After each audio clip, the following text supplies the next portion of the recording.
No. All right. I'm gonna trade you 2 sheep for that wood. Tell me, honey, does that sound good? 'Cause all I really wanna do is take away longest road from you, yeah. Welcome to these tabletop sessions. Welcome to these tabletop sessions. Hello, fellow gregarious geeks and gamers. Welcome to the 32nd episode of the Tabletop Sessions Podcast, where we talk about all things tabletop related that have been occupying the hearts and minds of this international group of gamers over the course of the last 3 weeks. My name is Elias, and with me this week, Ippokratis, who won by a lot if you count the legal votes only, and Byron and Dima, who actually won if you actually follow the rules. Say hi, guys. Hi, guys. Dima here. Hi, guys. This is Zippo. Hello to our listeners in Pennsylvania.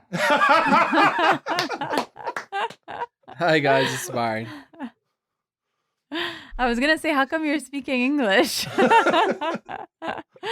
It's a rare example. Byron, I hear they opened up South Africa recently. Oh yeah, that's gonna be fun. I can actually leave now. I'm not stuck here. Not that I was gonna leave wherever anyway. you go is probably gonna be in lockdown. That's the issue. I mean, it's not like I had the money to go anyway. But the fact is, I can go, and that's what's important. Yeah, like Sergio's been trying to get Elias to go to Chicago.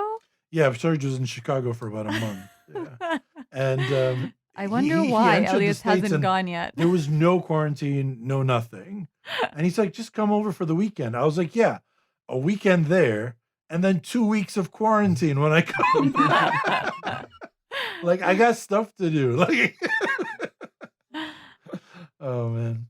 So yeah, so we're kind of in lockdown as well, but not as bad, I think, as what's happening in Europe, which of course was all the fault of the French. Agreed. Yeah. And in Canada, it's all the fault of the Quebecois. So there's a common theme. If you speak French, you're causing long periods of... Do you hear that, French Guinea? Damn you, French Guinea.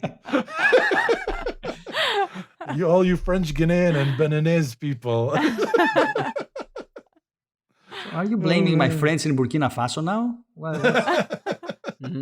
Listen, in Ghana, we're like an Anglophone country, literally surrounded by like 4 Francophone countries. So strange. So we represent, you know what I'm saying? Yeah. So, yeah. Speaking of, the world falling apart and governments that don't function properly. Anyone been to trial lately?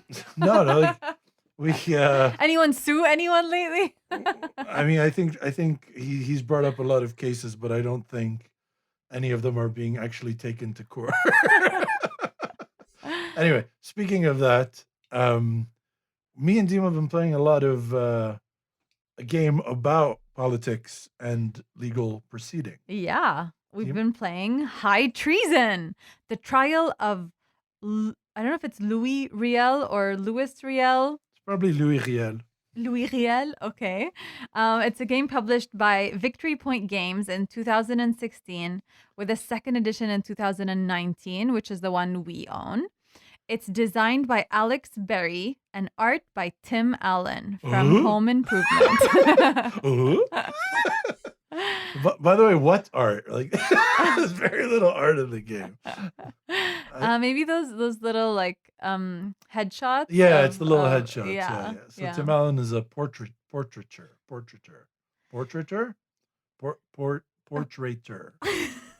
Caricature? Okay, who is this guy? For those of you that haven't heard of Louis Riel, shame on you, okay? He is... Check your fucking privilege. So in the 1800s, apparently, he led first a peaceful movement, then a resistance movement in Canada for the Métis population. So he was a terrorist. Yes, exactly. Yes. So he fought against white people. That makes him a terrorist. Exactly. So the reason I haven't heard about this guy is because everyone knows European history is the best history. Shout out Ricardo. So I'm so glad we do inside jokes on a podcast that goes out to a bunch of people who won't Yeah. get I guess our listeners are used to us by now. One So, would think. unfortunately for Louis Riel, he actually lost the trial, and he was found guilty and hung. And the resistant movement was crushed by the Canadian Armed Forces. So, we played the game, and it's a 2-player game. One side is it's the trial, and one side is the prosecution, one side is the defense. So the first time we played, I was the defense, and just to replay history, I lost. Because you- But let She me- was doing let it me- for accuracy's Exactly, sake. exactly. Okay, I just wanted to feel like how it actually happened. Okay, not because I was terrible at the game. So the way the game works is it's 5 rounds. Wait, also the second time we played, she was the prosecution, but she also lost just because she wanted to see what would happen if it wasn't like history. The alternative Exactly, history. exactly. So the first time Elias was playing for the queen. Yes, it was. Yes, he was. He was a bad person. When is Elias also, ever a good person? important point to Get the note. fuck out of here, man. I think was it Trudeau or recently Louis Riel was pardoned? I think it was before Trudeau. Before? I think it was Okay. Harper. Oh, okay, yeah. Pardon? So, by so wait, Canada has rectified its actions since then. What, Ipo? I'm confused now. I mean, at that point, Canada was a British colony, right? Yeah. So basically, before that point, there was this like fight for the rights of natives. So like there were rulings in the favor of natives, but Métis population weren't being considered. in that- Métis were not being considered native because they were a mixture of native and white. Yeah. So what was happening is they were not getting the rights to land that natives were getting, Mhm. and they were not getting the privileges that white people were getting. They were sort of left So out. they were sort of left between Mhm. the two of them. So the Métis, which is the mixed population, were not basically had no land rights and access to ownership of anything. Now they were apologized. They apologized in '96. So this Okay. was before Mhm. Harper. Mhm. They basically released a bill to revoke the conviction of Louis Riel, who was Mhm. hanged for treason. And so basically, not that it did much. He's still dead, but But at least- he revoked. At least they're recounting, but like, now to say they that killed they him were for wrong. no reason. Instead of killing him for treason. This is some white people logic right here. It's But then- okay.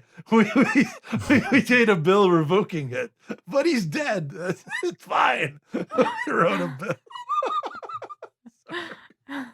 But there is a symbolism behind it. Like, Mhm. Yeah, you're white. You get it. So yeah.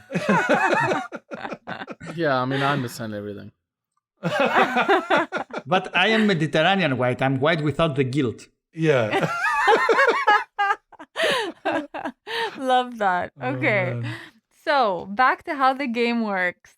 So the game is actually played in 5 rounds, and the 5th round is the closing statement and the verdict. So every round you get 7 cards. You play 5 cards, and then you keep 2 aside for the 4th round. So you're kind of building up your hand for the 4th round. Elias, feel free to jump in at any point. Okay. No, I just want to say one thing, which was, Yeah. it's not like that. I mean, it's not. Dima oversimplified it because this is one of my favorite things about the game, which is why I want to jump in. The first round is actually jury selection. Oh, yeah. They're not all the same. So Oh, in the- yeah, I like that. in the first round, you have like there's 12 jurors, and you're going to be dismissing between the prosecution and the defense. You're going to be dismissing 6 of them.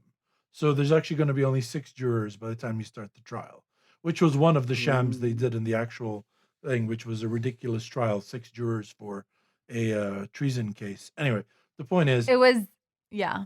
Sorry, go ahead. No, that's my favorite part of the game. Like, Yeah, the jury dismissal is selection amazing. is Yeah. so good. Then Are the they- next two. Sorry, go ahead. Are they all white males? Basically, yes. Yeah. Yes. Yeah. But- Then makes sense. there's an issue with that. Yeah. Then the next two rounds are what Dima was talking about, which is the trial in chief, which is where you're bringing witnesses, lawyers are arguing, etc., etc. Then the fourth round is the closing statements. Then the fifth round, the jury has now gone in for deliberation. But based on the amount of influence you put on the jury, you can now have the jurors convince each other while they're in deliberation. It's so good. So if you put enough influence on jury members, they can go in and then convince each other that are similar to them. So farmers can convince farmers, Protestants can convince Protestants, and you can sway the jury even after the case is ended because of what you did before, the amount of influence you put on them before. I It's don't so think good. I've ever played a game with this much domino effect. Like, if you plan it right, you can literally have like a domino effect where one juror influences the next one, and then that juror influences someone with. Okay, so there are three different characteristics that you look at in jurors. So there's religion, they'll either be Catholic or Protestant, and then their nationality. I don't know. If it's No, their nationality. language. Their language. British or French. English. English or French. Thinking Because of it's like language. the British flags. and For then, sure. Also the English flag. and then a profession. They're either a government worker, a farmer, or a merchant.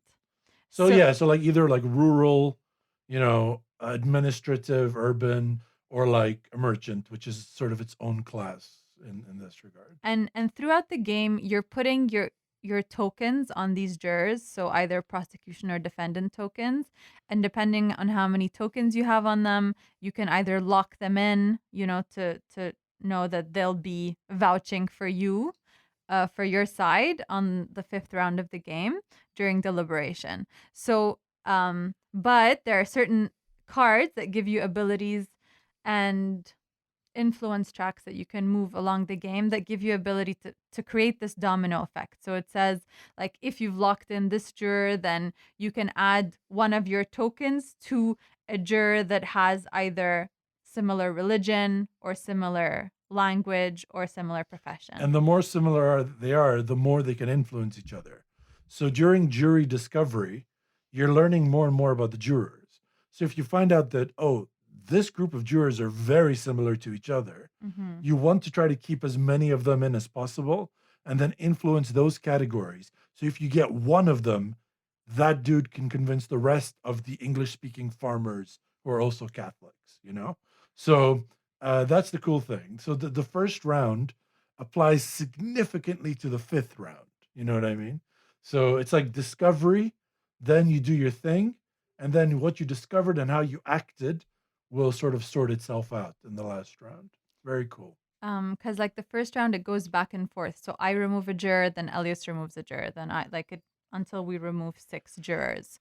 So it's fair in that way, but you have to be strategic in who you keep and who you remove.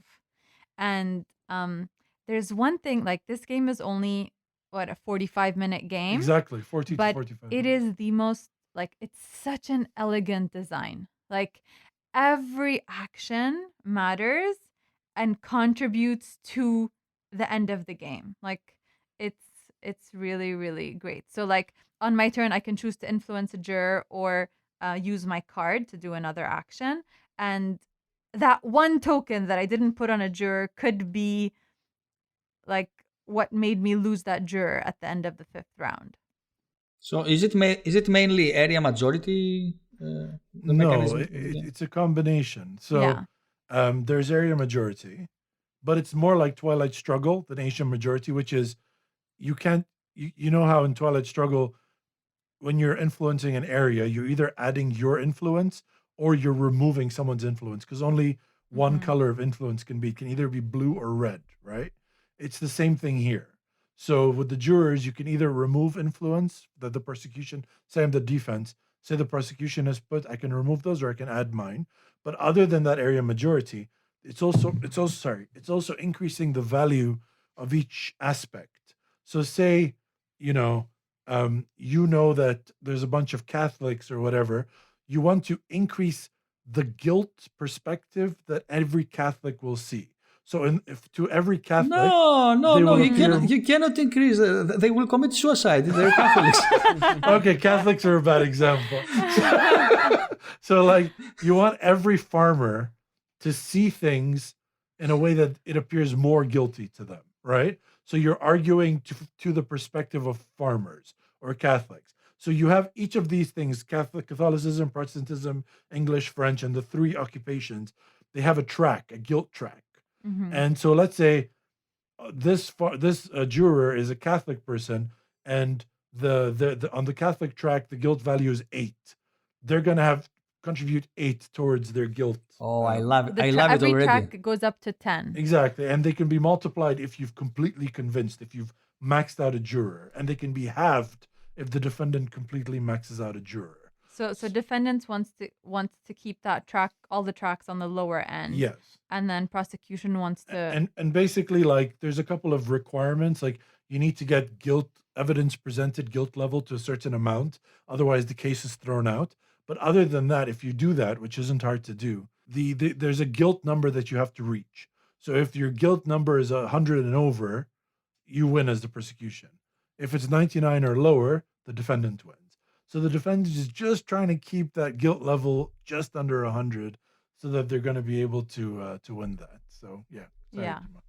No, it's great. So basically, the cards you play on rounds 2 and 3 that's when you decide how much you want to dedicate from your actions to manipulating the track versus manipulating the jurors. The thing is, on round 4, when you're doing your deliberation, there's a lot of opportunity to influence the jurors then. But you're talking about So- strategy now. Yeah, Like, you can actually influence the juror at any point. that's true. In But the rounds tracks, 2, 3, or 4. yeah, but the tracks, I feel like in the end of the game, it's not as easy to manipulate anymore. No, you can manipulate them. It's Yeah. just makes less sense than manipulating the jurors, because if you've saved attorneys, sorry, Oh, yeah, For they're the fourth attorney round, cards. Yeah. they're really powerful. So if you've saved attorneys for the 4th round, the main thing they can do is convince the jury. So thematically, what you're doing is, in rounds 2 and 3, which is the trial in chief, you're presenting evidence that's swaying the different perspectives. But in round 4, you're delivering attorneys that are delivering emotional speeches that are moving and swaying the minds and the hearts of the jurors. So thematically, it makes a lot of sense that an attorney would be able to affect a juror much more than it would be able to affect an aspect of evidence. Yeah. Do you want to tell us a bit about what you liked versus didn't like about the game? Yeah, before certainly. I share mine. I love the time. I love that it's 40 to 45 minutes. Mm-hmm. First time we played, it took like an hour, but since then it's taken about 40, 45 minutes. And I really like the elegance of the game. I like that you use the same cards for each of the first 4 phases, because in the 5th phase, you don't use cards. So basically, every phase you get to save 2 cards for the 4th round closing statements. So every round you're looking at your 7 cards and you're deciding how valuable is its action for now versus if I save its action for later, because there's different actions for different rounds. So you're deciding from turn 1 what your final round strategy is going to be. Yeah. I like that you can sway the game even at the end if you've prepared properly for it. Mm-hmm. So basically, if you've lined up your dominoes, as Dima said, it was a very eloquent way to put it. If you've lined up your dominoes, even if you enter round 5 with someone else winning, if they didn't prepare for round 5, they could lose the game. And I believe that's what happened to you twice in a row. Yeah. Is that in round 5, like, I really think about which 2 cards I'm going to save, and I think about them in combination with everything. So by the time round 4 is over and I've played those cards, I'm ready to, like, tip one juror over and have the entire fucking thing stack. That's my strategy anyway. Like, I feel like you can only manipulate the aspect so much. If you manage to really, really, really manipulate the aspects, there's nothing they can do to the jury that's going to save you. But I don't believe, like, if you do just enough to stop them from maxing out the aspects, to keep them around in the middle, most of them, if you get a jury that's not convinced in either direction or convinced in your direction, they can't win.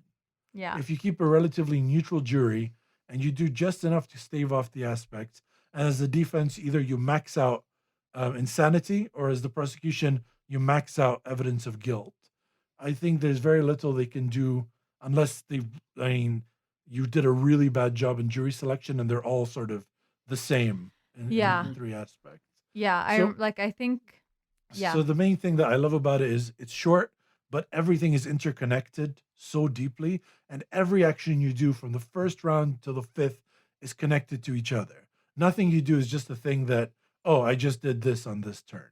It's all part of one strategy. It's literally, if you think about it, you're holding a sword and you're swinging it down the entire way. The more you put behind it, the more momentum it'll have when it finally hits the target. But it's literally one movement. And all you can do is sort of control that movement down as best as you can, because your opponent is going to be trying to shove you out of that momentum. And if you can keep the momentum steadily going just enough, you'll make contact at the end. So I really like the game. I really recommend it. I think anyone who likes that style of tug of war game, like Twilight Struggle or Versinda's Vogue, or anything that requires, moving up and down on a track, and more importantly, anyone who loves legal, like court cases, like if you're super into like Serial, the podcast, or Truth and Justice or whatever, and the legal system is something you're interested in, I think this game provides a lot of insight into a very basic but deep understanding of. It's not shallow. It's basic. Like, it doesn't go into a lot of detail, but the stuff that it goes into is deep. How much jury discovery matters, how much jury selection matters, how much having similar people on a jury means that stuff outside of the evidence provided is going to convince one another. All that stuff is pretty amazing. It gives you a very nice understanding of it. And it's a small game. It's not expensive. I recommend this game like with all my heart. Me too. Like, I don't think I would ever agree to trade it, just because No, I ain't going like, anywhere. when you think about it, it seems very simple. It's just prosecution, defense, and then it's only a 2-player game. So you just keep going back and forth between those two characters. But there's so much strategy in this game, and there are so many different ways to manipulate like your case.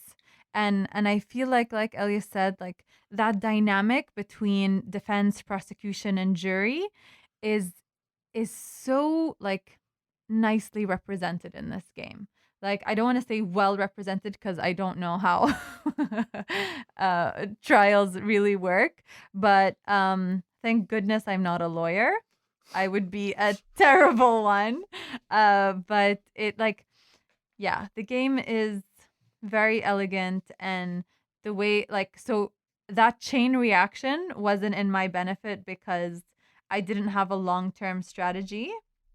I was kind of looking at my hand, seeing what's the best thing I could do that turn, and then putting 2 cards on the side for the last turn. So I think like, every time you played, you never utilized your attorneys to their maximum potential. well, yeah. Like, I remember the last time we played, you were the defendant. No, you were the prosecution. Yeah.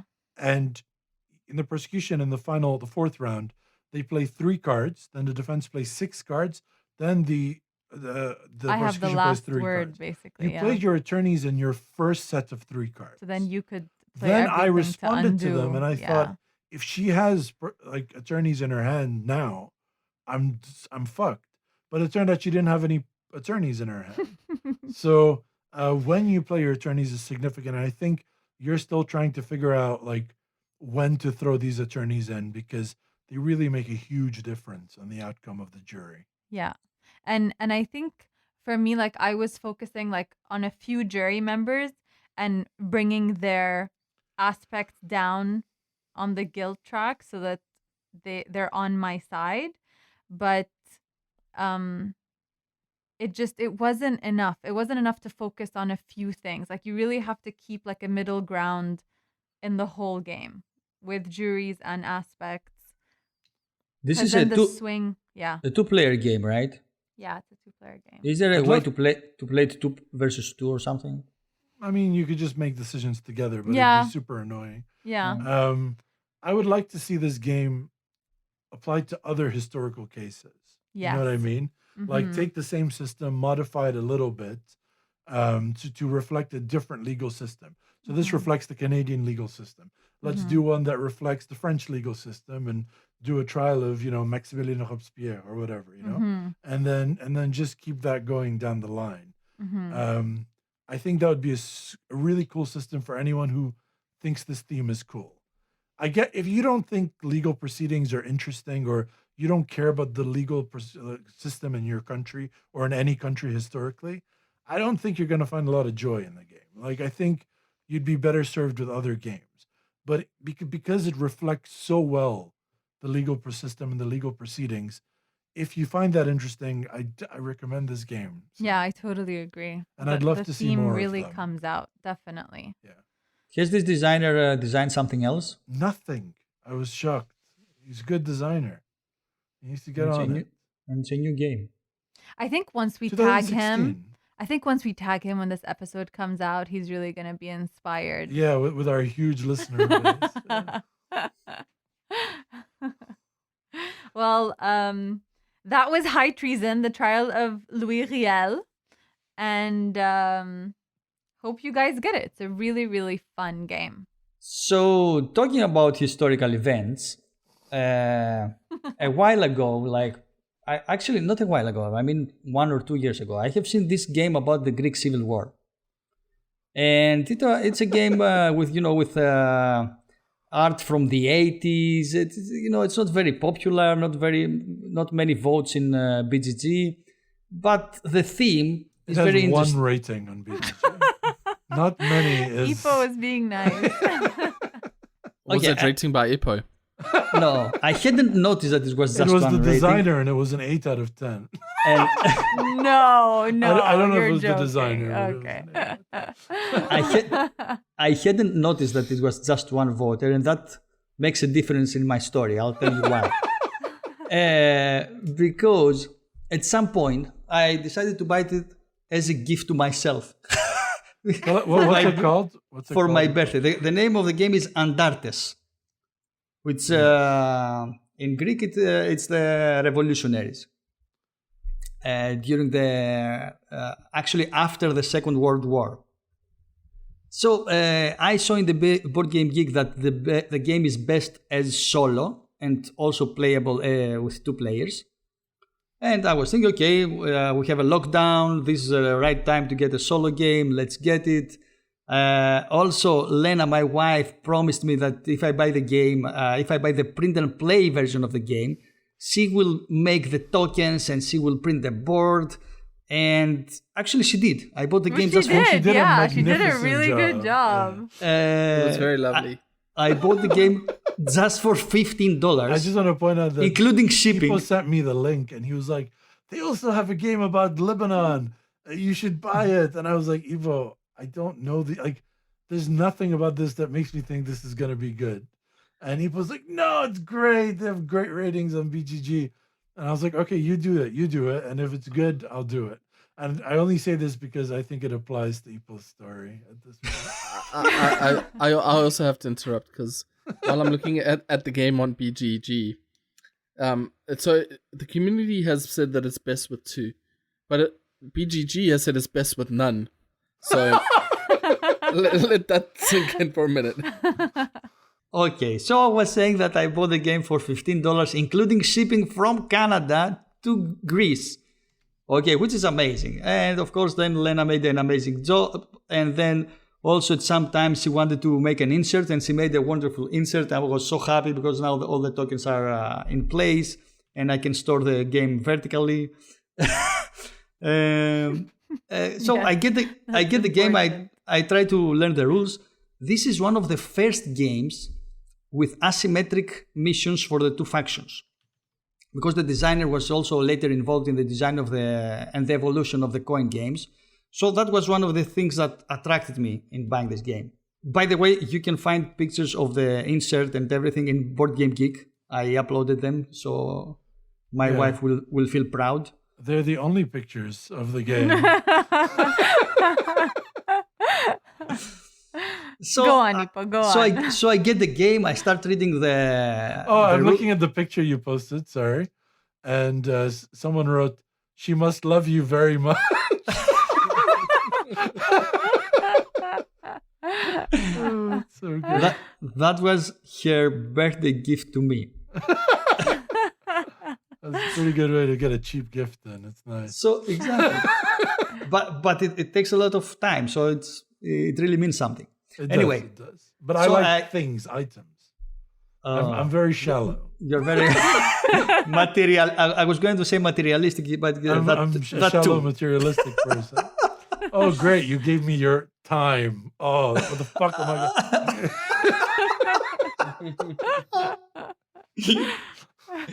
So guys, I get the game. I'm excited. I'm start reading the rulebook. The rulebook is really heavy and dense, and I guess all war games are like that.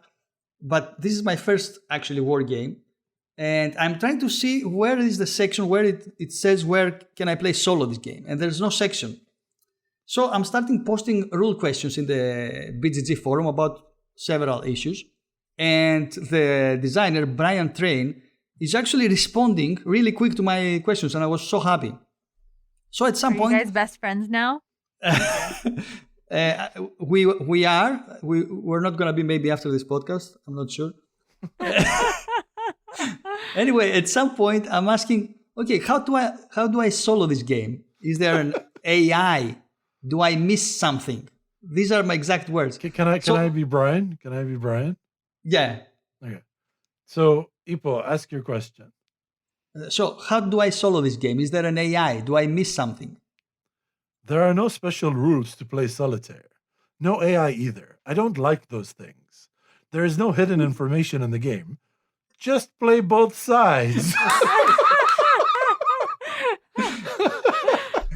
So yes, exactly like that. So I'm staring at my screen, and I couldn't believe that. Staring at I mean, I was reading again and again. I mean, I was thinking, okay, is he trolling or something? And the funny thing is that I checked with other wargamers, and it looks like it's a common thing between wargamers to play solo the war games by playing both sides. So I didn't know that. So people are crazy.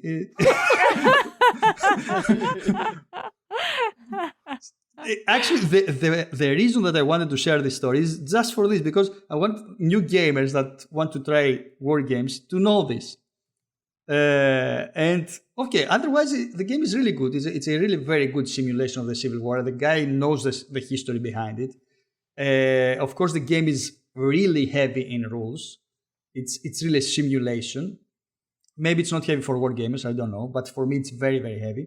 It will be very, very, very, very difficult to find another player to play against, to play two players. And me and you play war games, but what do you mean this is the first war game you ever played? Like, we played Fields of Despair, we played Sekigahara, we played Sekigahara is a lot lighter. You guys play Hannibal? Okay. And Hannibal. Compared to this rulebook, these games sound like backgammon. Even Fields of Arl? Not Fields of Arl, Fields of Despair?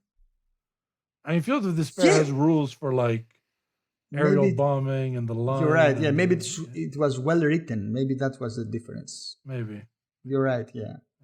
But this has, I mean, each faction has, like, many, many missions. Also, we played all the coin games. But yeah, like, so it's closer to a coin game. It's closer to a coin game. Okay.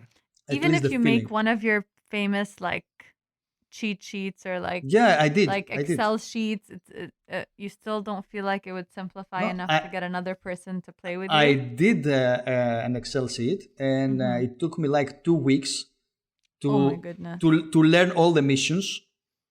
Okay, I was not playing every day, but every other day. Okay. I mean, I'm 100% sure that I don't want to teach this game to anybody. So if it is to play two players, somebody should come and say, "Oh, I know to play Andartes. Do you have this game?" So it's more, so it really is best none. There are more chances. there are more chances to immigrate to United States, get a citizenship, and become the president of United States. And What if I was there? If I was there, do you think we'd play it? You think you could teach me? I think I wouldn't put you in that torture. If you wanted to do, The if funny you thing want, is, you're saying it's a good game. You're just saying it's really hard to learn, right? yeah. I mean, if you don't like the historical background like I did, I think it will be a torture to somebody else. Do you think it was harder to learn than PAX Renaissance? Oh, that's a good question. No, man, what are you doing now? Well, PAX Renaissance had the impact of a very good game in the end, which kind of heals the wounds that learning the rule book, the torture of learning the game caused. let in our bodies, right? So while this one it's very heavy and at the same time it's not such a good game, I would say. Of course it's not compared to PAX Renaissance, but it's not a bad game. And the funniest thing is that yesterday I realized that when I was checking in BGG recommendation that is best at solo, that was based in one vote. Which means it's the only person that's played the game.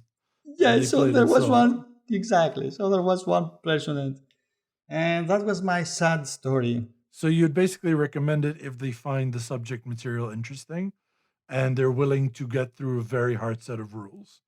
If those two things are okay with you, at the end, do you feel like the game is good? Like you'll enjoy it if you love the material. I'm gonna say it's highly recommended to people in Greek Historic University. Okay. So like 20 people. Okay. Not far from my house, there's a retirement home for Greek people. It's called in Canada. It's called like a Hellenic retirement home or something. Yeah. So they will love it. They will love it. They will need like 10 years to learn the game, but in the meantime, I don't know if they have 10 years. They don't have 10 years. But now with the lockdown, maybe, I don't know. Thanks, Ippo. So that was my story. My story was equally sad as the Greek Civil War. So bad. Thank you for sharing this sad story. Not everything can be ended by a hangman. Whoa. like your terrorist. I mean, your is he a hero? Fighter. I mean, that guy. What was his name? The Louis Riel. Yeah. Is he a hero now? Or? Yes. Mm-hmm. Okay. I think it depends on your perspective, right? Like, for me, yes. I mean, are there people there that think that he's not? I mean, I guess, like, if you ask, like, a Trump voter what they think, they'd be like, eh. Let's be honest, a Trump fellow wouldn't know who he was. Exactly, yeah. So if you explained to them in a bubble who he was and said that he fought for the rights of indigenous people and mixed people, they would definitely not like him. So one man's terrorist, another man's freedom fighter, but those people are crazy. So Apparently, there are only 73 million of them. just south of us. Man, it was the first time in my life I've been scared of what's directly under me. I was like, 73 million people said, maybe I'm not racist, but racism isn't a deal breaker for me. I'm not a big fan of that as a brown man. Or as a human being. No, as a brown man, I'm scared. Guys, what is the closest state to you? New York, probably. You're gonna be fine. You're fine. Thank you. And I have to say, and that was Andartes, the Greek Civil War. Thank you, Ippo. We're not going off track at all today. Very insightful. Speaking of voting blue, 2020 has been a very dramatic year for many of us. I like that. That was a good one. with COVID hitting, the Australian forest fires, the list of disasters goes on and on. But 2 gems came out of this year. Number 1 is Fall Guys, a video game which is essentially gladiators in Teletubby suits, which you just run around, knock each other off platforms, try to get to the finish line.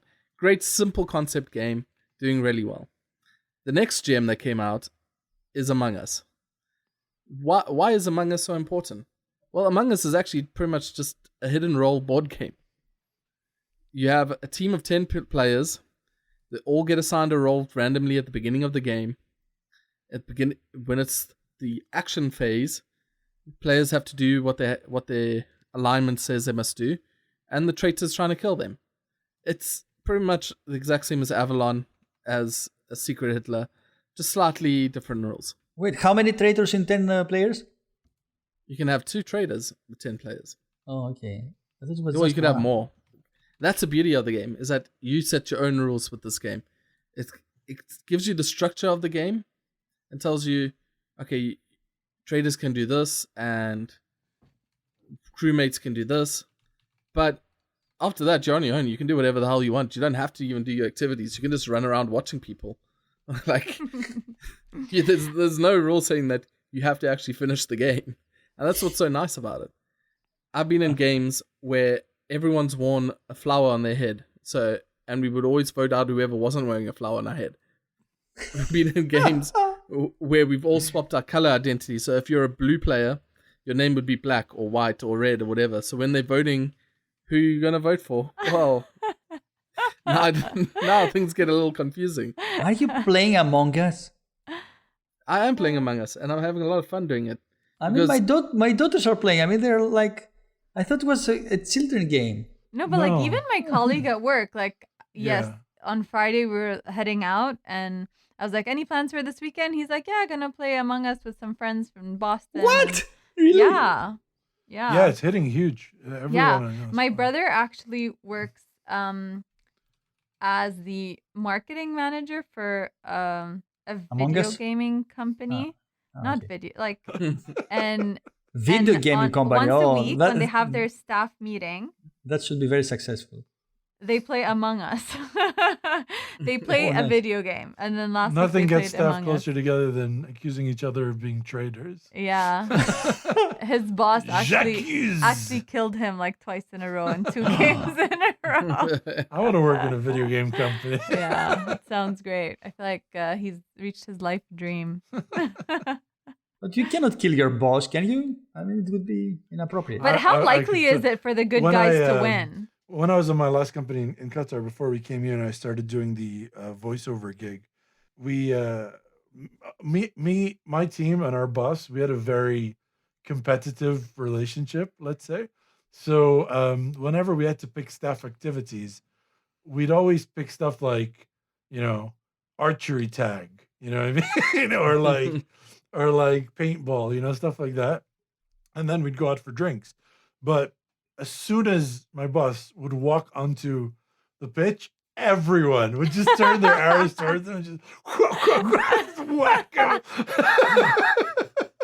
Oh man, he had a rough first couple of minutes when he first walked on. But we had a great time. So yeah, I would totally.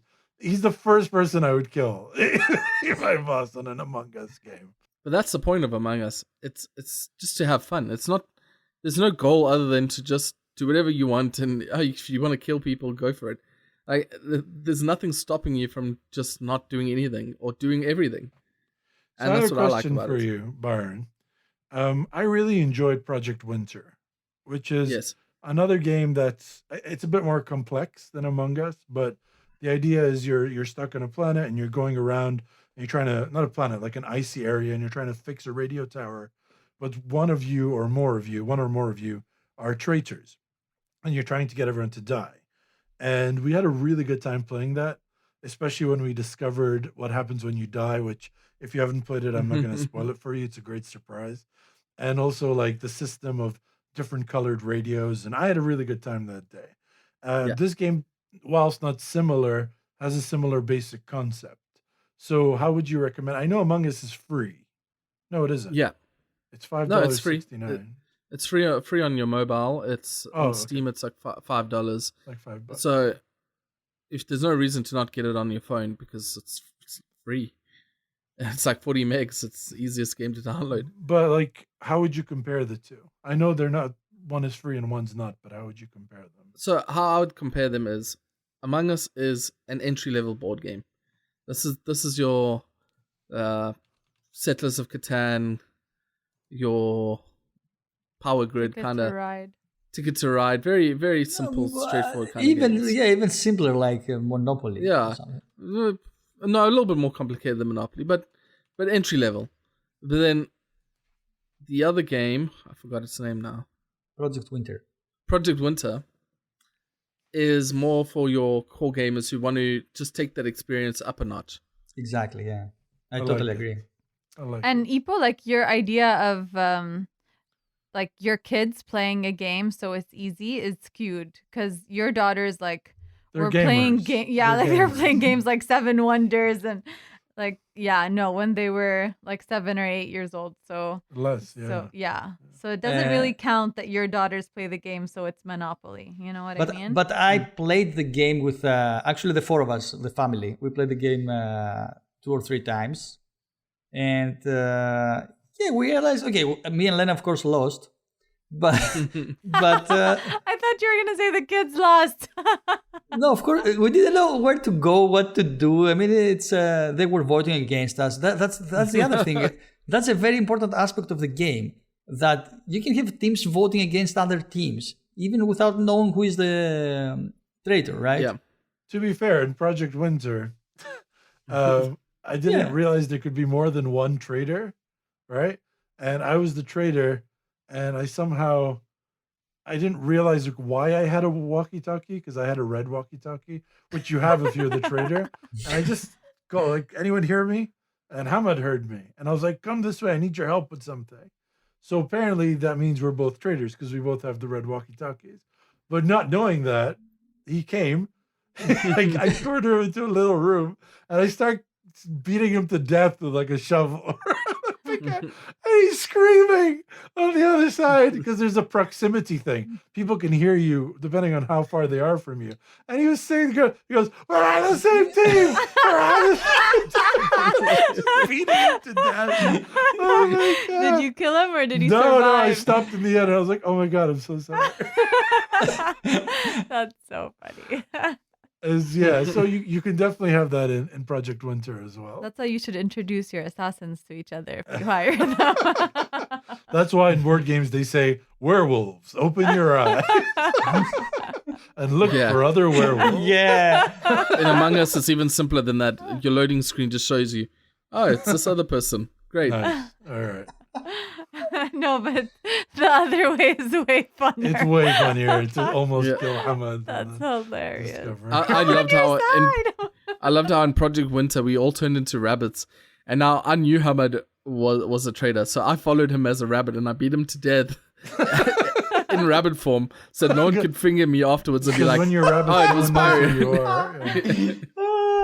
I don't want to spoil the surprise for anyone who plays it for the first time, but the first time I died and then immediately looked around me and Byron and Sergio were there. It was one of the funnest moments I've experienced. Also, first time we ever played the game, really enjoyed. Sergio was just learning the rules, so accidentally threw like a flower at me, and so I killed him. I thought he was the traitor. And he was just running. So it's just so fun because, especially when you're starting, even though they teach you the rules, they don't really teach you all the rules. So there's a lot to do as you go. And I really enjoyed that. A But flower guys- is very threatening. Well, he threw it at me. No, you throw stuff at people, you're gonna get hurt. Exactly, you get hurt. What is the reason we are comparing this game with a board game? Is it because it's the basic concept is like Avalon or I guess the basic concept is like a hidden traitor game, right? Werewolf? So, Werewolf. yeah. I guess Among Us is like Werewolf, and Project Winter is like Battlestar Galactica, right? Yeah. So you actually have to accomplish something, but there's also a traitor. Whereas in Avalon, it's just about the traitor. I find these great. I find that these are actually great gateways to board games. And especially nowadays with people using Zoom for everything, it's it's really a cool way to go from, playing these games to playing, actual games with friends around a table. Because if you're doing it on Zoom, let's say you're playing Project Winter, and you're actually talking to each other, and it's a lot of fun. It's not too much to be like, hey guys, why don't we just go online and play Spyfall? And then that's another step into board gaming. So happy to see things like that taking over and literally everyone playing the game. Yeah, it definitely makes it easier to bring someone into the board gaming community. Oh, you haven't played board games, but have you played Among Us? Same thing, exactly. Oh, nice. Very Sneaky, cool. sneaky. Very cool. Ah. And so speaking about things that we're all pretty terrible at, like hidden trader games such as Among Us, it's time for the Gameshow of the Week. Is that your introduction to us being terrible at board game of the show of the week? We're amazing in the game show. Thanks for the vote of confidence.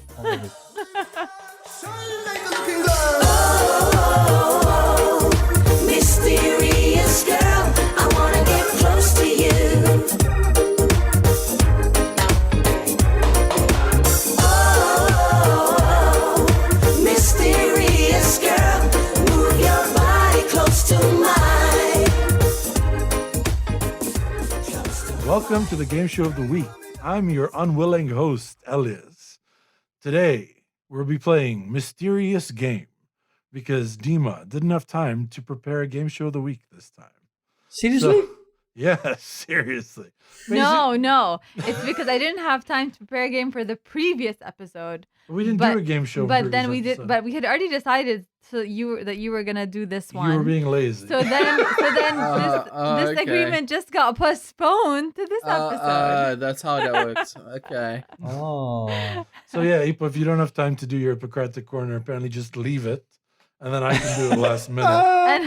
It's not like I'm on a deadline to deliver this book or anything. And I don't have time to play this board game of the day, of the week, so I'm out. And because this is a real-time guessing game.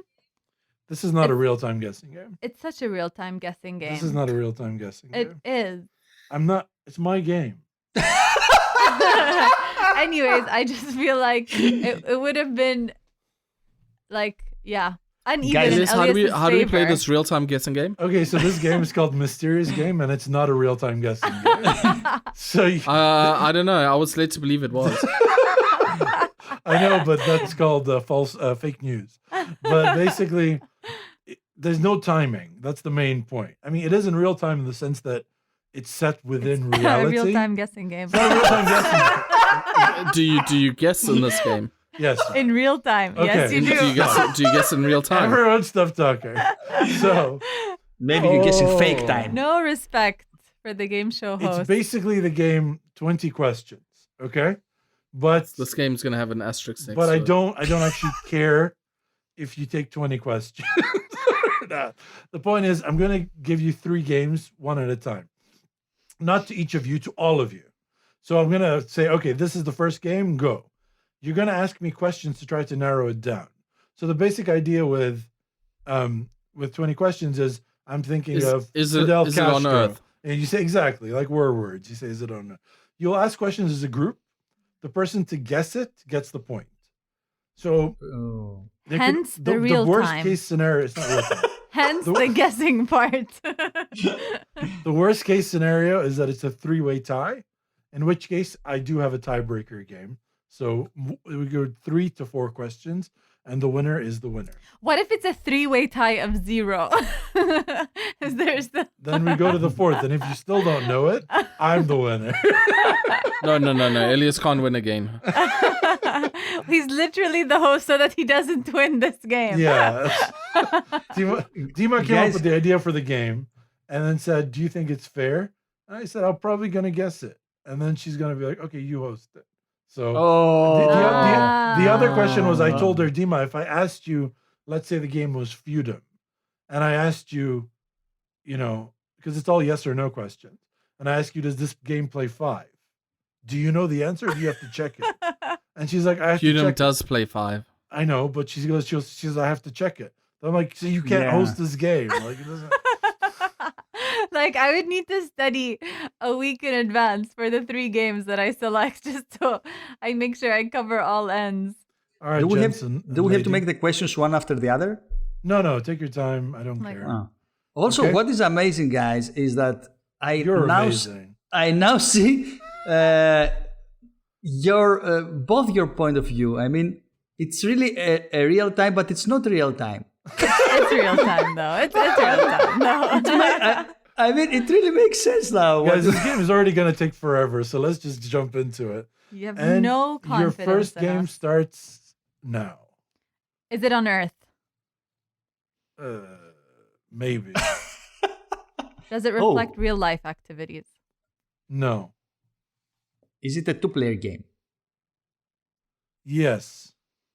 Is the theme fiction? Yes. Is it in top 100 BGG? No. Is Wow. it leaving Earth? No. How is that fiction? Dima, you Well- believe that the moon landing was real? It was faked Come in on. the studio. on a flat Earth, Dima? Really? Guys, keep going. You're not getting anywhere close. Does it involve ogres? Yes. So okay. What? Does the game have factions? Yes. Is it Lord of the Rings? No. War of the Ring? No. Is it area control? Ish. Does it have gods? No. Is it based on a novel? No. Is it based on any movie like No. series? Is it Small World? No. How Is did it you a co- get from is it have ogres to not knowing what it was? Anyway. Is it a co-op game? No. Is it World of Warcraft? No. Oh, shit. That would be based on an IP. Oh yes. Sorry. So it's not based on an IP and here's another. Is it an area control game? Ish. I already answered this question. Really? I think Yeah. we're running out of questions, aren't we? You sort of are, yeah. Is it Did So that count bad. as a question? is it war? Yes. Is it a war game? Yeah. I'm gonna start answering with a bit more detail because you're not. It's not a war game, but it is a combat game. Is it Okay. Twilight Imperium? No, Is it Kemet? no. Are we? She just asked. Are you guys paying any attention? Because it's not. Sorry, it's not gonna work if you don't listen to each other's questions. She asked if it had gods in it, and I said no. And then Oh, I got yeah, asked you're if right. it was, Oh, and I no, also no. got asked if it was on Earth. And then I got the question: is it Twilight Imperium? Like, You're right. You're right. Is You're it right. is it Aeon's End?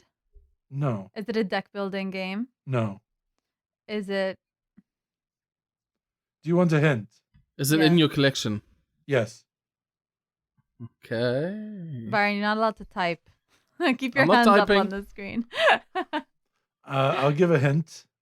It involves spatial patterns. Is it the game that uses the pen? No. Nice guess, though. That game's called Golem Arcana, by the way. It's worth a try. That's a good one, Byron. Is it the Four Gods? No, there's no No gods. gods. That you question has bro. been asked 3 times. Really? Okay. If Is it it involves gods. is it I have no idea. So let's recap what we have here. So it Okay, can't yeah. be It's a a G- 2-player game with spatial patterns. It's not a war game, but it is a battle game. It's based on a fictional idea, but not an IP. And it's based on Earth, but not reality, not real Earth. Is And strong, there's no gods in it. is Stronghold like? Is it humans? It represents humans. Stronghold Is has it- humans. Yeah. Is it only 2 players?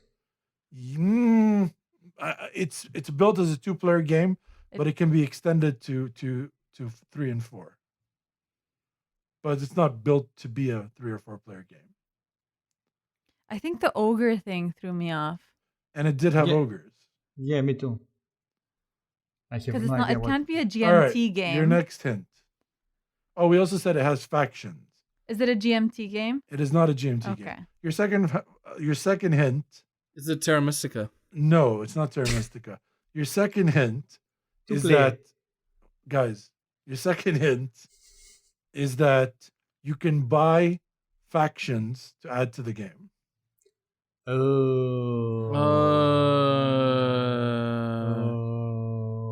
Oh. Is it Wait, Tashkala? Yes! Oh wow, Tashkalar! Oh, finally, 1 point Whoa, for Byron. we haven't spoken about that game in so long. You're right. I'm sorry. I should pick easy stuff that we talked about yesterday. Yeah, I That's mean, so good. You could start with Catan. All right. Well done, Good Byron, job, Byron. for your first feel point. like- Are I feel terrible like at I this got game. 1 point at this. Yeah, I wouldn't say good job, but yeah. All you need is one more point, Byron. All right. Right. It only took 2 hints and me giving you a lot more information.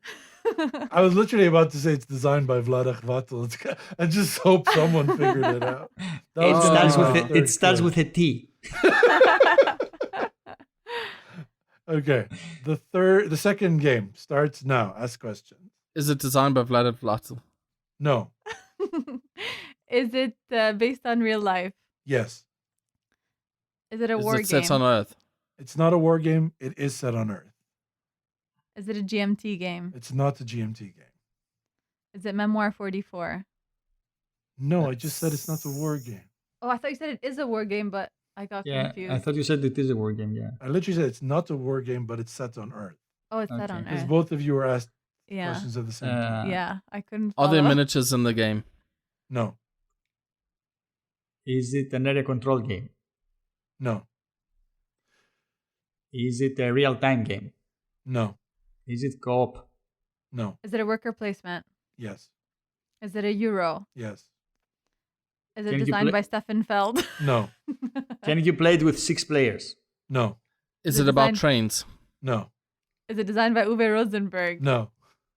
Ah, Is it Tigris and Euphrates? No. It's Is not a it worker s- placement game. you said it's on Earth, right? I did. Is it Kanban? No. Does it reflect a job? No. Is It's not about dwarves. it a fictional Earth or actual Earth? No. Or actual Earth. Is it about farming? No. But there What's is a farming job? in the game, but it's not about farming. Is it viticulture? No. I was going to say that. I'll give you a hint. Ipo asked if it was real time. It is not real time, but time does have an impact on the game. Pendulum. No. Kitchen Rush. No. No, it's I not a just said it's job. not real time. Oh, sorry. Is it Tricarian? Anachrony. No. Oh, that doesn't but that was a good represent- guess. Yeah. But that's not on Earth. Yeah. so, yeah. Oh, that's all I remember. Is Tricarian. it time stories. No. Is it Sherlock Holmes Consulting Detective? No. Does it have animals? No. Can you harvest anything? Yes. Can you harvest grapes? No. Wheat? No. Can you harvest pigs? That's so No. specific. What the hell can you harvest then? Corn. Oh, no, you can't answer that. Is it that was your Puerto hint. Rico? No. Oh. All right. Second hint. One Archipelago. No. One of the things you can collect, resources, in the game is made out of plastic, semi-see-through blue Oh, items. AK's game. Euphoria. No. No. The one where you Uh, can turn things. Is it Everdell? No. No. Damn it. What's that game called? Istanbul. No. No, it's like circles. Stop guessing games. Ask and questions. then Terra Mystica. No. okay, so characters have different abilities in the game. No. Let's Oh. review what we just talked about. Because you guys don't seem to be fun. See, this is another problem. If I was in this game, we would have figured it out by now. So, worker placement game where time has an aspect, where you can collect corn. How do you guys not have this yet? Based on Earth. Farming is in it, but not the main point of the game.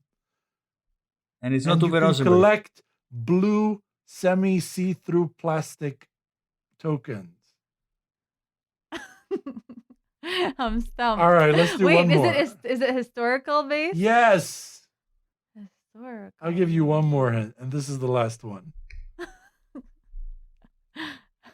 I feel stupid. Does Yeah, anyone you else should. feel- It's in South America. South America. Have I played it? Yes, you all have. I have never played a game in South America. You literally Don't just say- played Teotihuacan. Is it Incan Gold? No. Is that a worker placement game? It is Zolkin. It is okay. 2 Oh points for wow! Byron. Wait, where Oh my where are those God. blue see-through The tokens? in fucking Zolkin? skulls. The You can skulls. collect skulls. Oh, that's not really a token though. It's yeah, that's Are you not. It's in the serious? shape of Are you- a skull. This is the not problem. sa- That's not This is the semi. I problem. told you there's a worker placement game that involved time. Your choices were Anachrony and Zolkin. There was nothing else. Like, Wait, Well, what there was was the game Tom that I was Stories, but thinking whatever. about? that doesn't have worker placement. I know, but what was it? What? The game with the circles and the blue see-through tokens. It's called World of Smog. Yes, World of Smog. We don't have it anymore. I think I feel really stupid after these two games. And Yeah, me too, guys. and I I'm feel- so glad and I I don't feel- participate. In Well, there's Gameshow no this way week. for any one of you to win, so And- we're just going to go ahead and do the third one. and I feel this is Elias's fault. I picked the easiest games I could think of. All right. We're just doing the third one for game. fun, It doesn't just for matter. fun. Byron's won. Let's go. Third game. Start asking questions. Is it on Earth? Yes. Is it a farming game? No. Is it historical? Yes. Is it a GMT game? No. Is it a like ancient history No. game? Is it a worker placement? No. Is it a war game? No. Is it a role playing game? No. Is it a deck building game? No. What? What's left? Is it a Phil Eckland game? No. Is it area control game? No. Is it in Europe? Yeah. Is Virgin it a Queen. Sort of. world-based game? No. Is it Virgin Virgin- Queen is in Europe. Yeah, but you were struggling. That's why I was thinking. No, yeah, But it he is- said not GMT, not war. I'm not sure where you start in this game, but it could be Europe where you start. I'm not 100%. I mean, I'm pretty sure where you start is part of Denmark. Is Is it Is is it it- Wildcatters? is No. it Northwest Passage? Yes. Oh, I'm pretty sure you start in Greenland, don't you? In that one? I Anyway, don't know. whatever. I think you should I start was from just thinking of games with maps. And that was the game show of the week. England. Ippo with a strong 0-point showing. Dima Thank you. with 1 point coming in second place. And your winner on the 1 week that Elias is not part of the game show of the week. Our He runner-up. shines bright like a diamond. Byron by Reezy, the Barracuda. Frank. No. No, No. I won by a lot.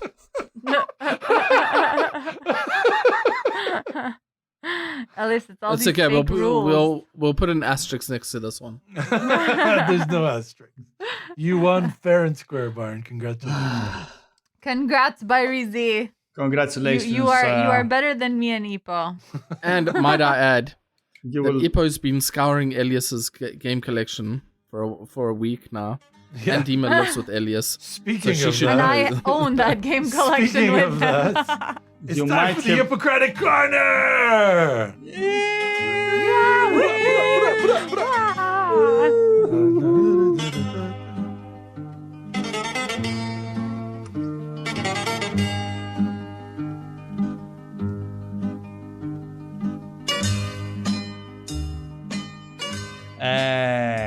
Welcome to this Ippokratic Corner. This week, we don't have a top 3.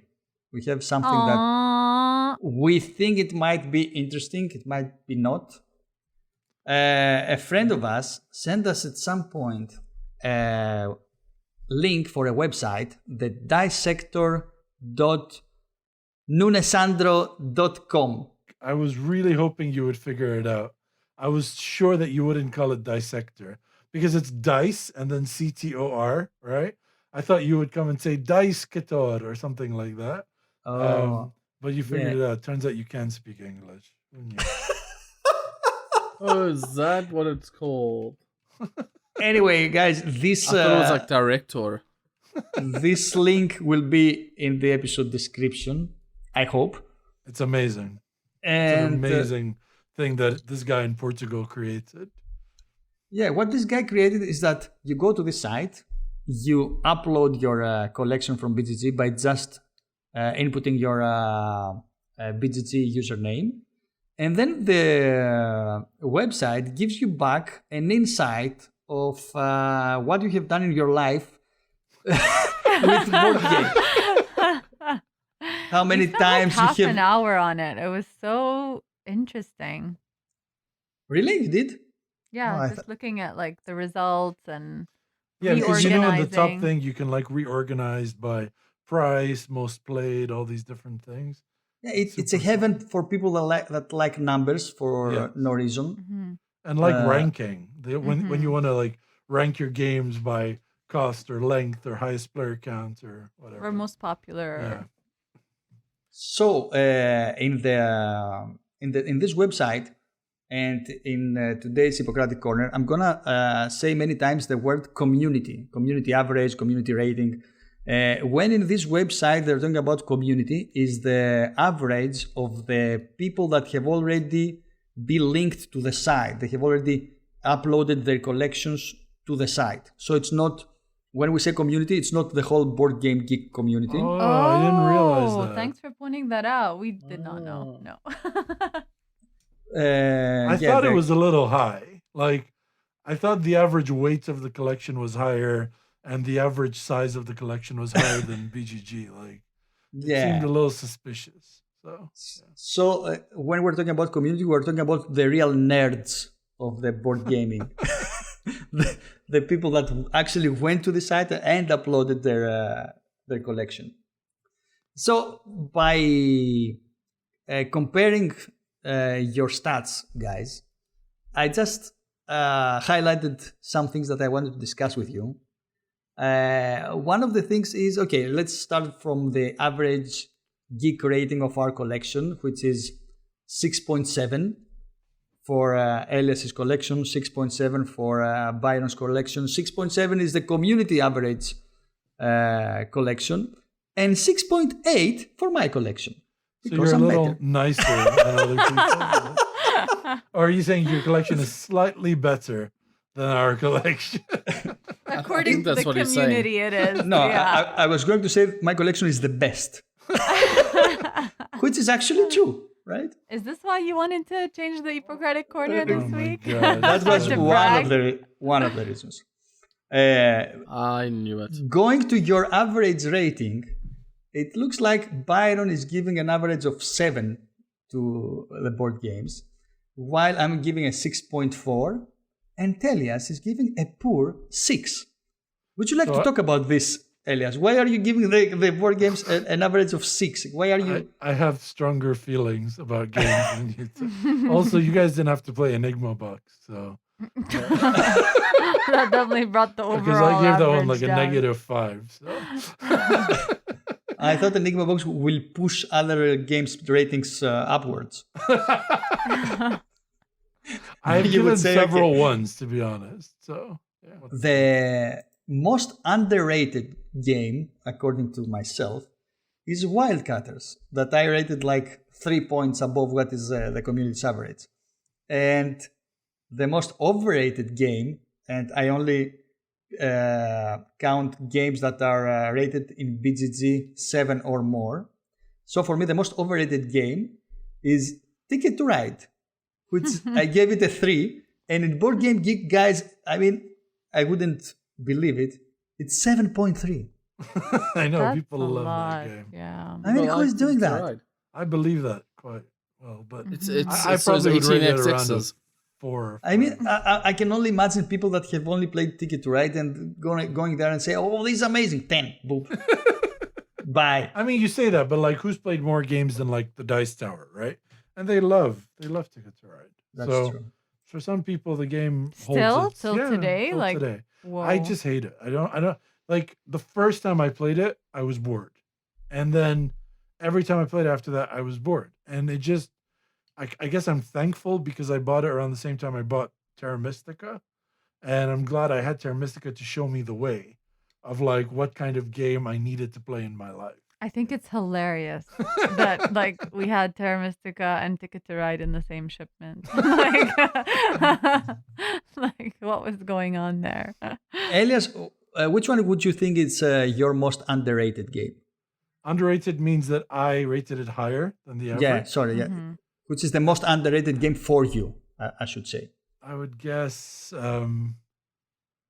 Wildcatters or Renegade, maybe. It's Virgin Queen. Oh no, my number one. The game that everybody says you are overreacting when Yeah, you're but seeing. everyone also says Ticket to Ride is really good. So What do they everyone know? can suck my left ball. Like That's why they're not on this podcast. exactly. That's why we got So- it. So Elias, the host of this respectful podcast, gave to Virgin Queen a 9.5, That's right. while in reality is a 6.8. Okay, I'm going to ask you a question, Ipo. Is Ticket to Ride a better game than Virgin Queen? Silence. I rest my Sorry, case, the line Your cut Honor. there. The line cut. We lost you. I've been now. playing High Treason. Don't mess with me. I know. I know. I would throw to the ocean a container of Ticket to Ride just to save one Virgin Queen. I mean, oh my god. So I don't know think what else to say. that's your answer. And what's my most overrated? I would guess Pandemic Legacy. Exactly. Yeah. It's Pandemic Legacy, which is an 8.5 according to the community.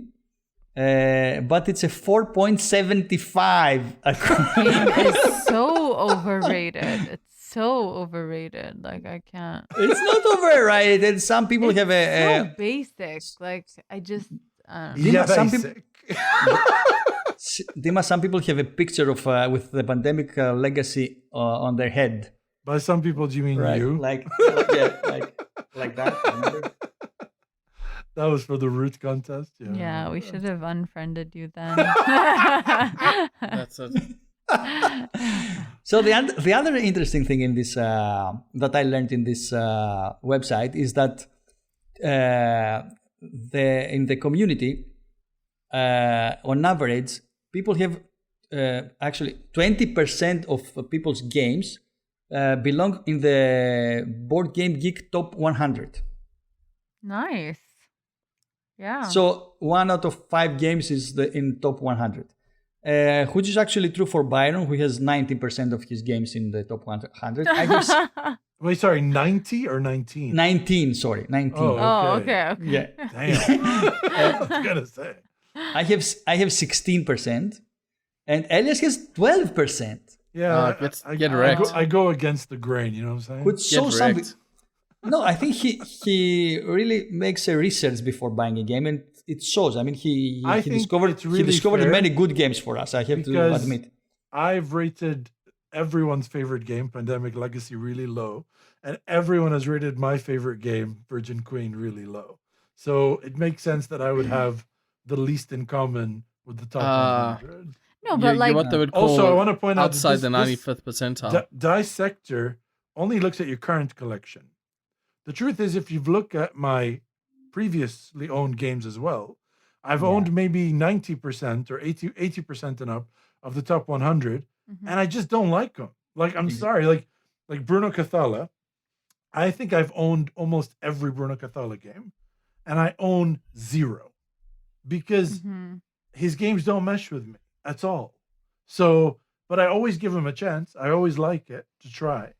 But his games just don't stay in my collection. I play them a few times and I get bored. But also, So- like some games in the top 100, like there's a game called Crokinole, Crokinole. and it's like flicking discs. Yeah, it's a very famous game. It's a Dicector, and I'm just like, no, come on, like for the top 100 games Have of you all played time. Crokinole? No, Okay. But so I you just- can't comment on it. I just feel like they're like, no, I don't know. It just a One thing that, dexterity game cannot be rated that high compared to other games.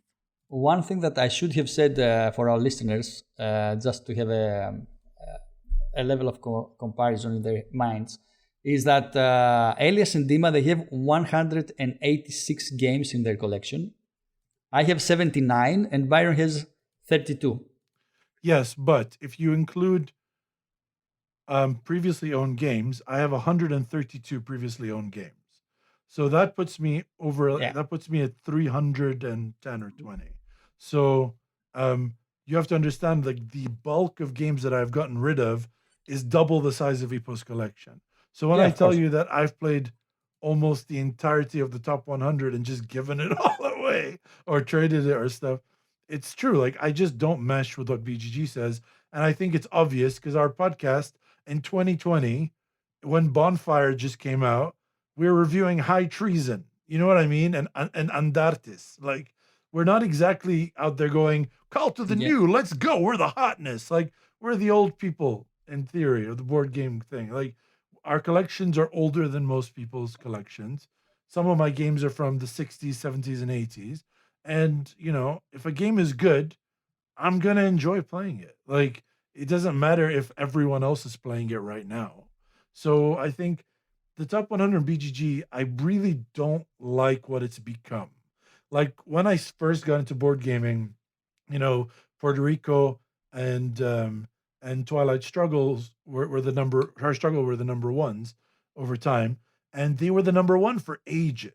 You know what I mean? And the top 10 was pretty like this is the top 10.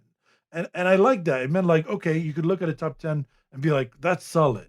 Now every like 2 weeks, the whole thing is in flux. You know what I mean? Like it just keeps swapping up and down, changing. Like I don't know. There's a lot of games on there that really just shouldn't be that high. I don't know. I'm just gonna shut my mouth. Also, might I also add that I only have 30 games because I'm broke. But he has played hundreds and hundreds. Exactly. Yeah, it doesn't Yeah. matter I've also how many played more games. games than most people. Yeah, exactly. Yeah, it he doesn't played matter. more games from our collection than I have. That's true. Yeah. That's a fact. Yeah. And it's funny that you said we're the old people because also I realized I'm a Board Game Geek member since 2007, which Damn. shows my age. Elias is from 2014 and Byron since 2016. Yeah. Yes, And, and I'm very active on Board Game Geek. you're trying. Also, this website revealed that Elias and Dima have not played 7% of their games, which is 13 games. That's it. It's not that bad. It's not that bad. I have not played 14% of my games. Exactly the double. And the funniest thing I learned from this website is that the best value per play of my games is coming from Carcassonne. So, Because you played it like 50, 60 times. yeah, I don't know how many times, but it says that I paid 0.78 cents. Sorry, 78 cents. Per game. Per game $0.78 per game of Carcassonne that I I have feel played in like my life. people had a much. completely different experience on this. I didn't see any of these stats. Like, well done. I'm really glad I Yeah, sent you that. yeah. I think Ippo paid too much per game of Carcass. No, for some reason, guys, it was some stats were not there in your collection, like this one. It came out in my collection. It didn't came out in yours or Byron's. Also, what it said, and it's interesting, is that the community average is $6.67 per play.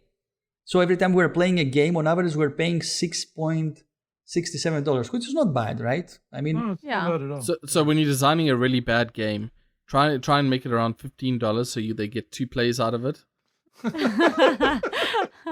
yeah, that's gonna be bad. Yeah, that's true. So going to the heaviest games that you have in your collection, what would you think, Byron, is your heaviest game? It was Anachrony, but I sold that. To me. It's probably now Through the Ages. Correct.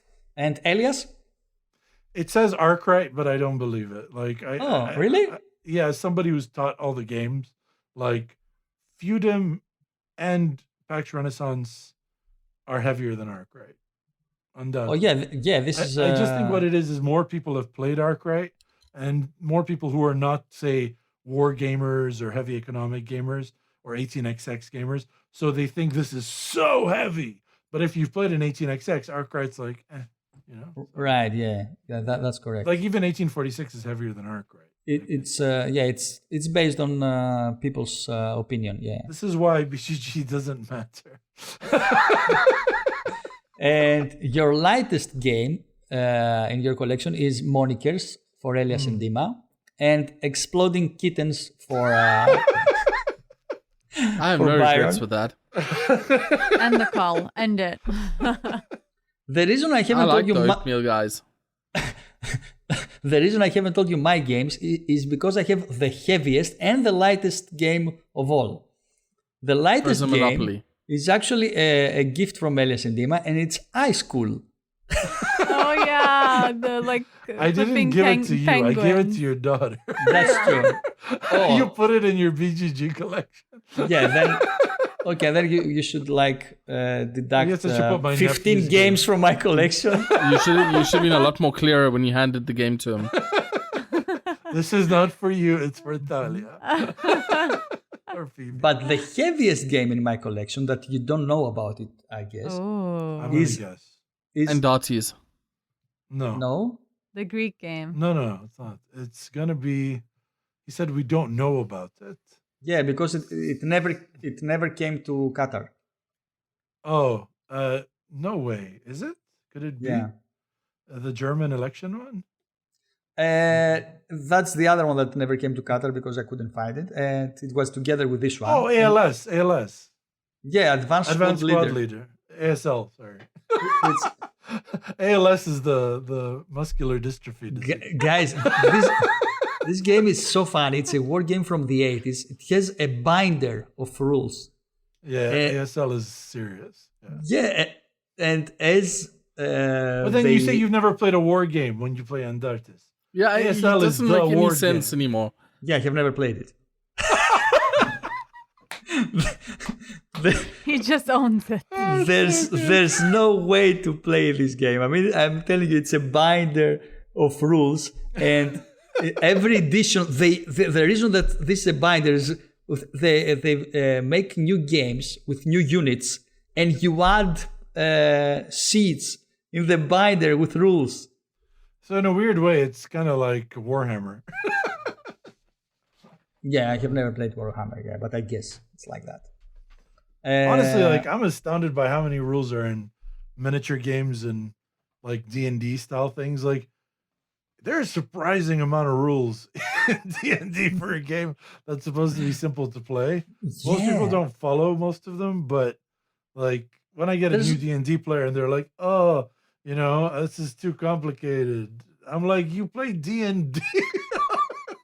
Like Yeah, your rule books are literal books. They're not pamphlets, they're books.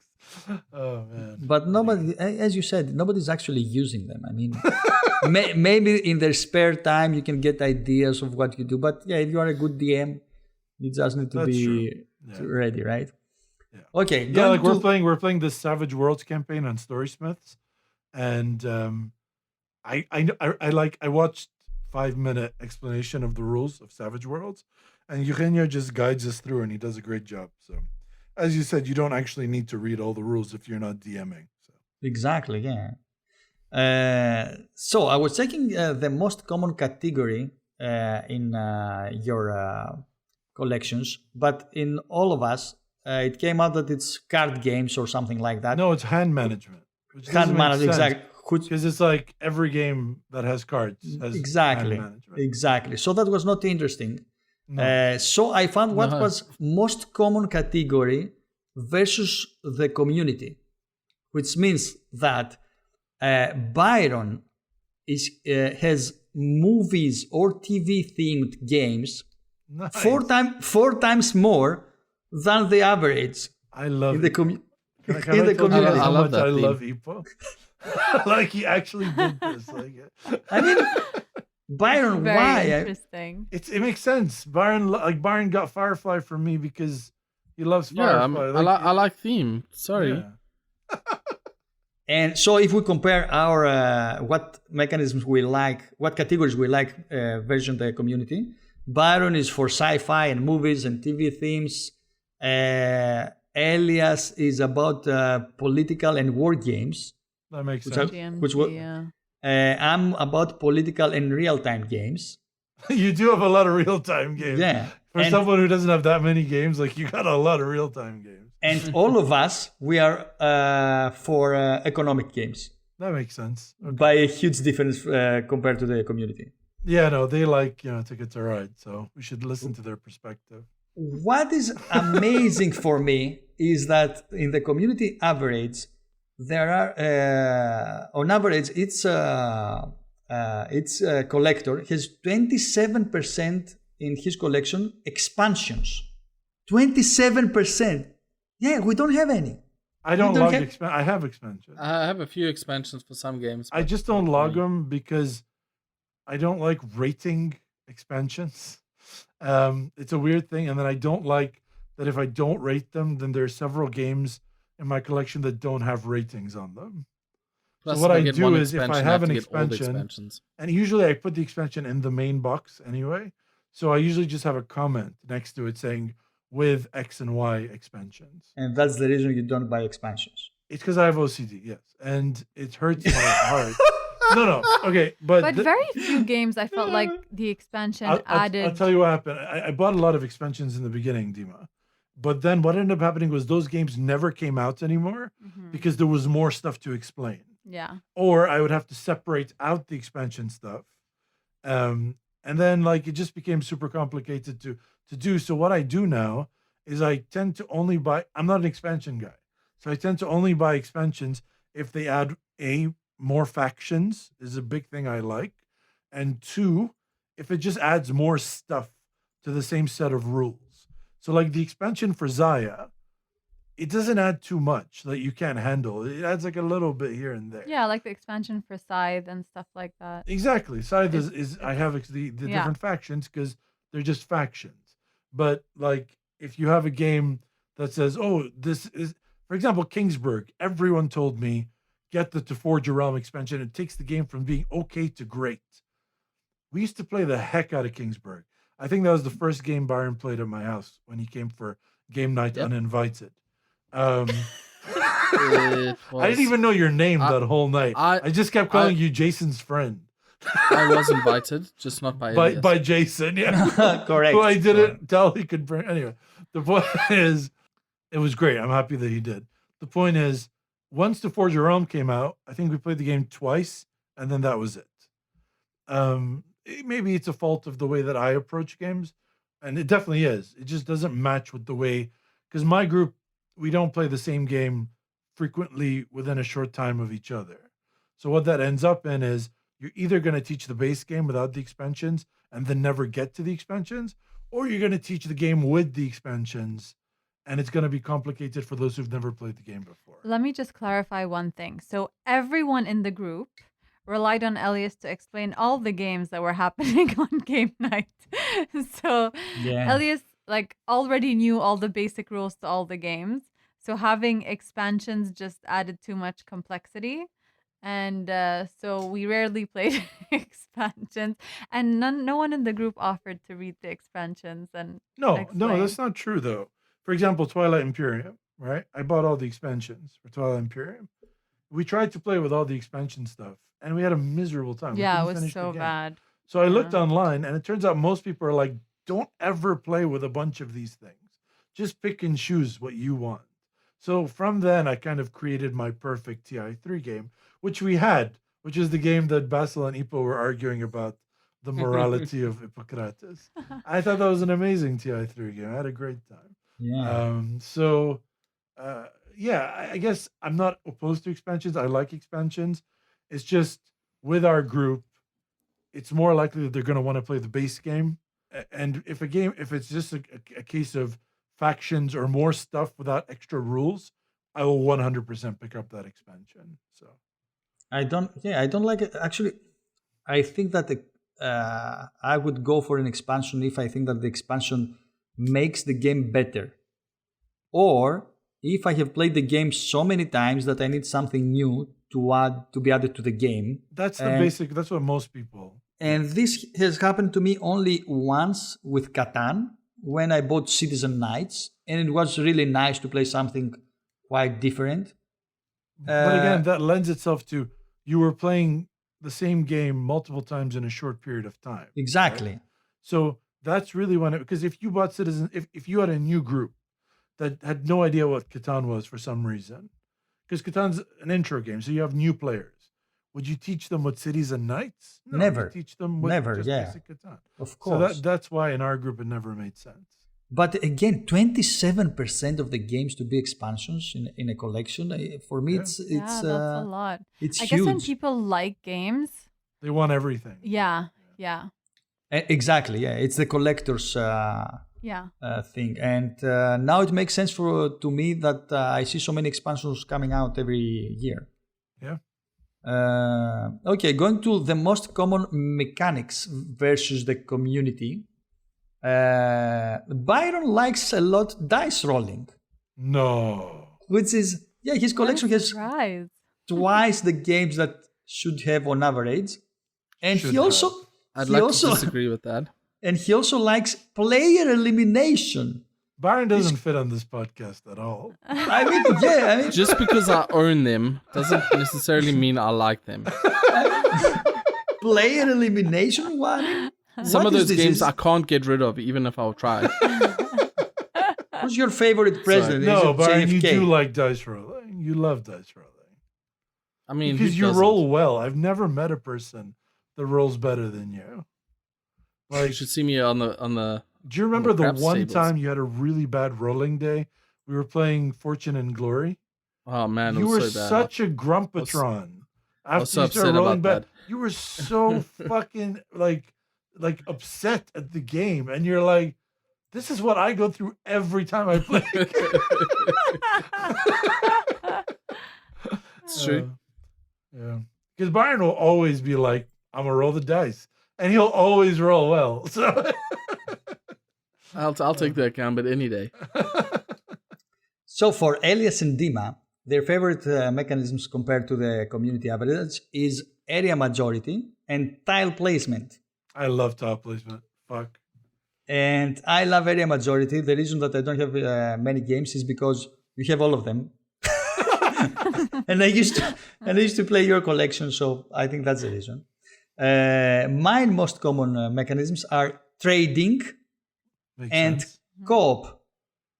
Yeah. Because of you Because and of Lena. Lena, yeah. Yeah. Yeah, Ippo doesn't fit in this podcast because of co-op. That's true. That's true. The good thing about me and Dima is no one can ever say we don't fit because we have the same collection. So, Yeah. See? So so you're we always hiding. have somebody to back us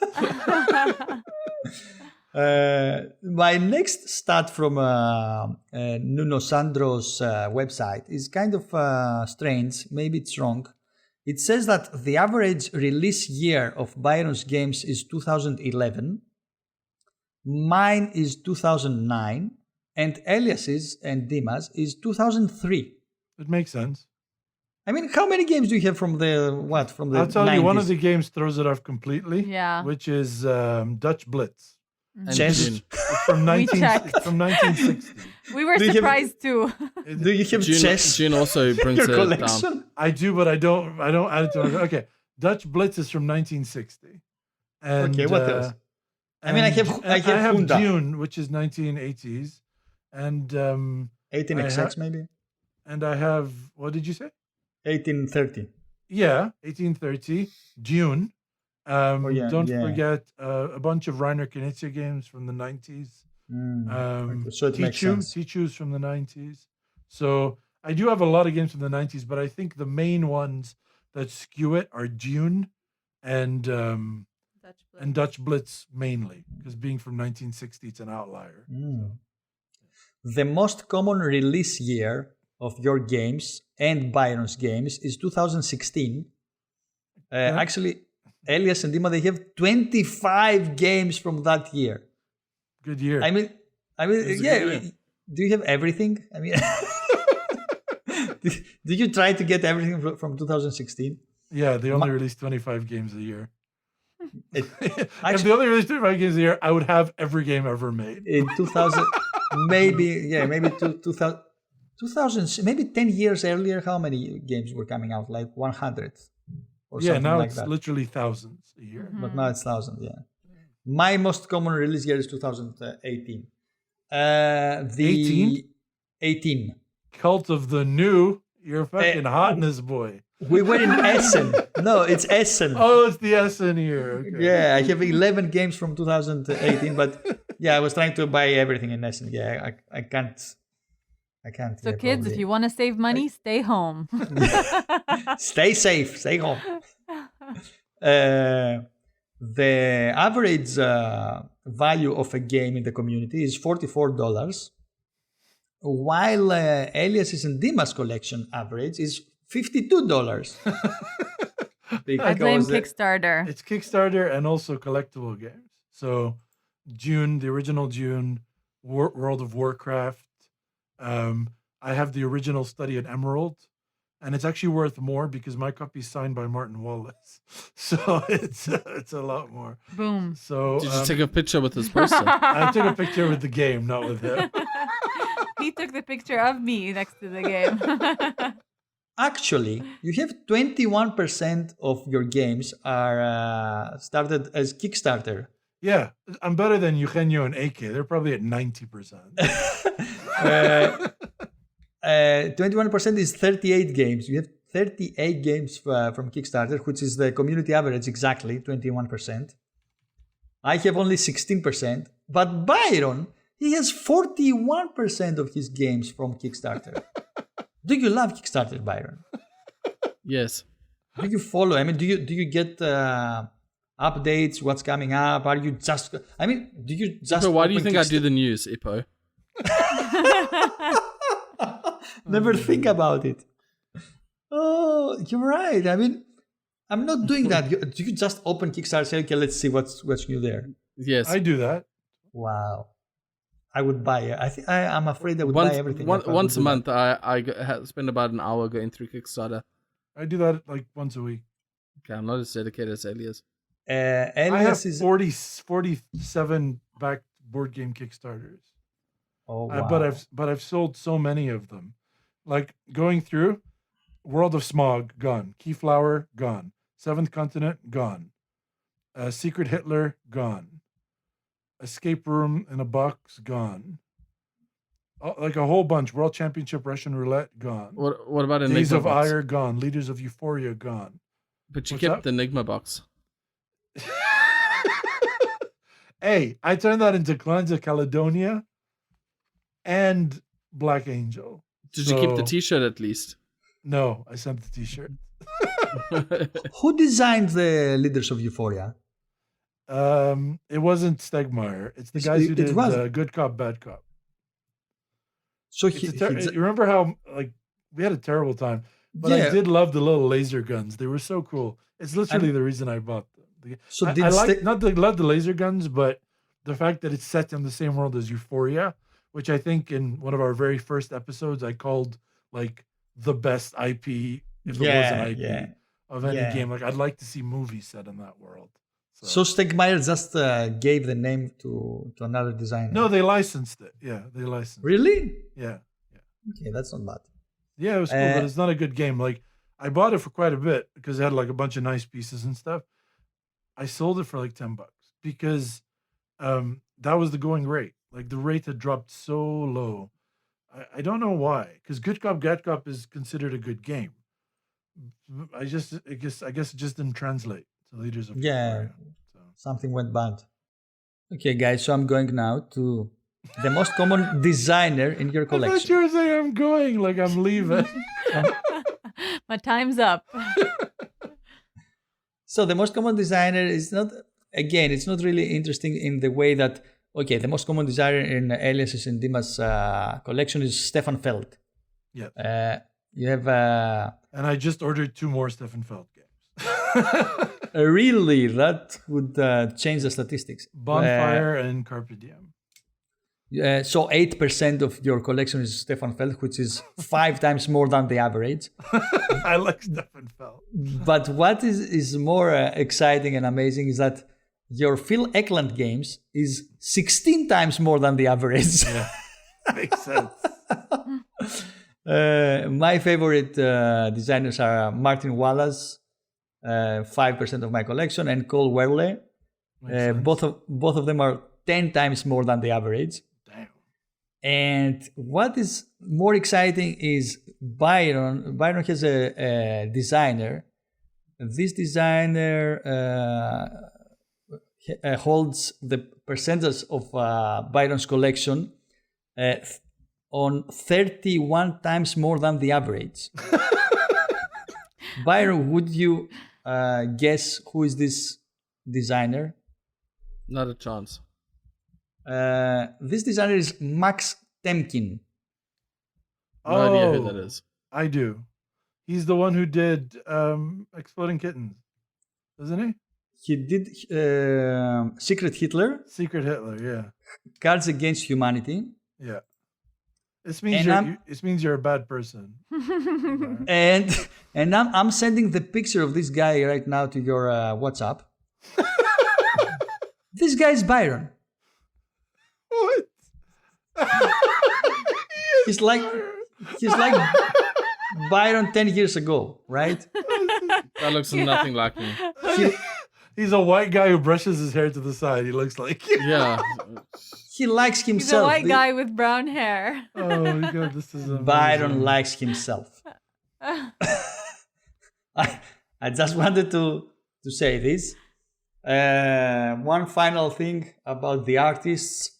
There was nothing interesting except that there is one artist in 11 of your games, Elias. Yes, and I checked him out. It turns out he just did like all the Euro games. Yeah, he did. It's Harald Liske. Yeah. He did Castles of Burgundy, Puerto Rico, Power Grid, La Granja. If you think about it, the art is similar in these games, right? Yeah, it's like subpar. No, I'm kidding. It's like all, yeah, It's all kind of not great art, honestly. yeah. Not So- great, but it's. I mean, it's pretty it's like clean. functional illustration. Exactly, it's functional. Yeah. I mean, it's Yes, it's very easy functional. to see how what's Yes. going on in the game. I was shocked when I found, because like, He doesn't have excess.